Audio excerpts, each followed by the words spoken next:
मैदे के अल्सर का इलाज। मैदे के अल्सर को मैदे का ज़ख़म भी कहा जाता है। अल्सर की वजह से मैदे की अंदरूनी झिल्ली नुमा दीवार पर ज़ख़म बन जाते हैं जो कि इंतहाई तकलीफ़देह साबित होते हैं।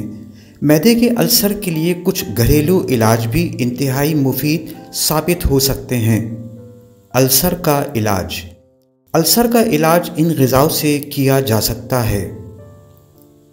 बंद गोभी का जूस, शहद का इस्तेमाल, दही इस्तेमाल करें, रंगदार फलों का इस्तेमाल करें, लहसुन, हल्दी, क्रैनबेरी, एलोवेरा या घी क्वार, काली मिर्च का इस्तेमाल।